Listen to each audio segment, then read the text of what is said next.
confirming today with us in a statement here at Newsmax, quote, "We do not comment on ongoing investigations." When we asked them about the newly discovered criminal investigation into James Comey and John Brennan for the Russian collusion hoax. And oh boy, was it a hoax. Trump also basically confirmed it today by not denying it. And like, why would he deny it? He hates these people, rightfully so.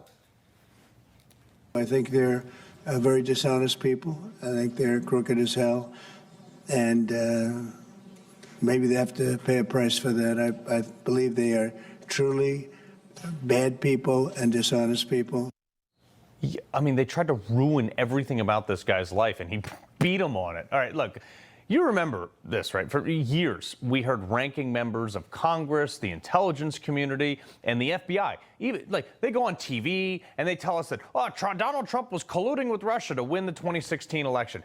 And then they ran with it for his whole first presidency, too. Remember the emails proving that Donald Trump Jr. was willing to collude with Russia? How will we know what really happens when Trump and Putin get together? Maybe every time he said no collusion, like more than 231 times so far, maybe every time he said no collusion, he was telling the truth. Can you agree that there has been no evidence of collusion, coordination, or conspiracy that has been presented thus far between the Trump campaign and Russia? No, I don't agree with that at all. I think there's plenty of evidence of collusion or conspiracy in plain sight.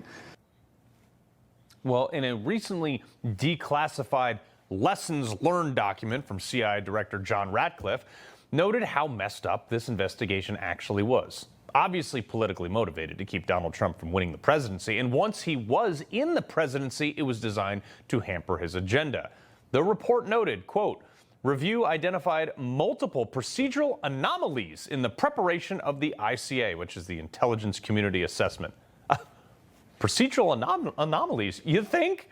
You remember how this whole thing came to fruition? Let's just take a walk down memory lane here, okay? So this guy, Christopher Steele, who was a former British MI6 intel officer with a specialty in Russian intel, was hired by Fusion GPS, which is a Washington, D.C. based research firm, they were hired from Perkins Coie, who was the law firm representing the Hillary Clinton campaign and the Democrat National Committee. Basically, this guy worked for Hillary Clinton. Specifically, Mark Elias. That was their main attorney. This chain of people were assigned to put together opposition research on Donald Trump, which, by the way, totally normal for any campaign to do. But what is not normal to do is to use this unvetted opposition research to prosecute that political opponent. Obviously, the Clinton machine, super highly influential still, considering she just came off being Secretary of State. And, the fact that her husband is the former president, they leveraged their influence. This was a single source report from someone hired by a political campaign to research an opponent, totally unsubstantiated by any evidence whatsoever. They had nada. They did this so they could bolster their case. They then shopped it to a bunch of media networks as a bombshell story, which then all reported on each other's reporting to give the appearance of multiple sources. That created the political narrative that Donald Trump was somehow in bed with Russia. But then they needed a legal angle to further the narrative, hoping to tip the scales in favor of a deeply flawed candidate in Hillary Clinton in 2016. Hillary used her political connections to funnel the same unverified dossier, now taken as gospel by the media, by the way, into the highest levels of the FBI, including into a FISA court to secure a wiretap, which is an old term for, surveillance and spying, for the Trump campaign staffer Carter Page. And not only was this an egregious violation of the procedures to obtain a FISA warrant, but they lied about it and its origin once it was in the court. When this was used in the FISA court to obtain the warrant, it was not noted that the dossier was funded by Hillary Clinton, which seems like a huge legal omission to me. The new Lessons Learned doc released by Ratcliffe also noted, quote, "Decision by agency heads to include the Steele dossier in the ICA ran counter to fundamental tradecraft principles and ultimately undermined the credibility of a key judgment." Yeah, but because this was all a lie and they knew it, they also had two other things happening simultaneously, just to make sure they could sell the Russian collusion narrative to the American people. Part 2 was also a contracted resource from the same Fusion GPS, this one also working for Hillary Clinton under the guise of lobbying, but would be sold publicly under the narrative that she was there to talk about Russian involvement in the Trump campaign. Natalia Veselnitskaya. She was sent and paid by Fusion GPS, hired by the Clinton campaign, to meet with Don Jr. at the Trump Tower, which was also the campaign headquarters. This was all for theatrics, folks, okay?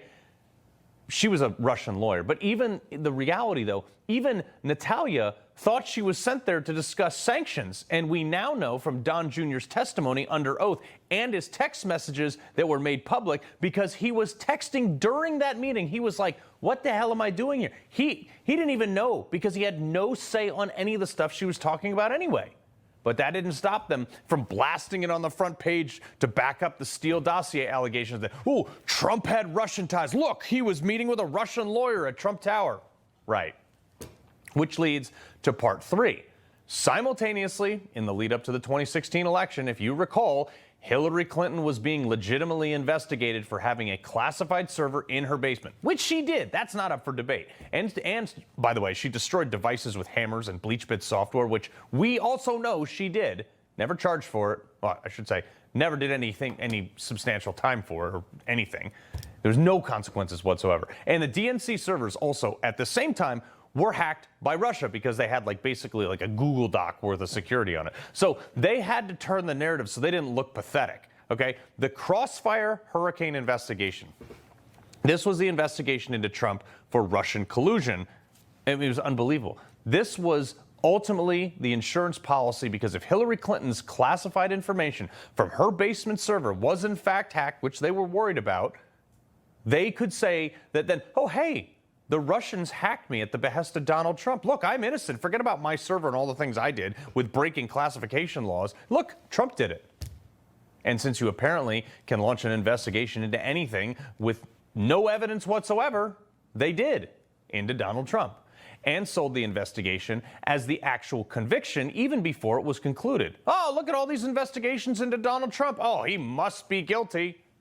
They used George Papadopoulos, Carter Page, Paul Manafort. This is what Mike Flynn got caught up in. He was interviewed by the FBI, charged with lying to the FBI, even though the agent who interviewed him in his report after the interview said, no, Mike Flynn did not lie. Even after Trump just decimated Hillary in the election, as the sitting president, they were still investigating him, which was the appointment of Robert Mueller after Trump fired FBI Director James Comey, because Trump thought all the things we now know are fact. He said it. All these things were actually happening. They were, which they all denied at the time, sometimes under oath. Mueller was appointed under a very specific scope, and when they couldn't find anything to get Trump in that scope, they just went back and expanded the scope, basically with limitless access, bottomless pockets, and about $50 million of our taxpayers to dig into anything they wanted. And John Brennan, the director of the CIA under Obama until Trump came in, was the one who fed the initial information that was gathered under political pretense for the purpose of a legal investigation that Trump had somehow colluded with Russia to win the election. There's one simple phone trick that lets anyone tap into Wi-Fi profits. I'm not smart, not tech savvy either. A legal investigation that Trump had somehow colluded with Russia to win the election. Meanwhile, they kept all this alive in the media by charging people in Trump's orbit with process crimes totally unrelated to Russian collusion, which was, outside the scope. Then sat in front of Congress and told us that everything was above board and it was all done by the book. Was it Comey? Was it Clapper, Brennan, all these people? And they were backing that BS up with a bunch of people like Adam Schiff the whole time. That, oh, I've seen classified evidence of Trump-Russian collusion. Have you? Because we now know that didn't exist, and it was all a lie. Because there was never any, but rather just a bunch of investigations and partisan PIs creating a narrative out of thin air, which I would venture to say that they knew was BS the whole time, which is probably why, as the report notes, the high-ranking agency heads were unusually involved, saying Their direct engagement in the ICA's development was highly unusual in both scope and intensity. This is exceptional level of senior involvement likely influenced participants, altered the normal review process, and ultimately compromised analytic rigor. That's why Brennan and Comey are being criminally investigated for, ironically enough, collusion and conspiracy. Look, it should have happened 8 years ago, but it's happening now. Because these people use their position as the heads of the CIA and the FBI to force-feed information that we now know they knew was false to perpetuate investigations and surveillance and political opposition into their agencies. But aside from this report, you want to know how I know this whole thing was a scam? Like, if you're not already convinced, get this. Not a single person was actually charged with Russian collusion. Whoa, from the Trump campaign. There was actually somebody charged in the end, and it wasn't any of the people being investigated. And you're going to love this. Remember this guy? Former special agent in charge of the FBI Counterintelligence Division in New York, Charles McGonigal. But that was the one working on the investigation into Trump, right? Oh, he was apparently colluding with Russia the whole time? This was trash. They knew it. They lied. And now I hope they bury them under the jail.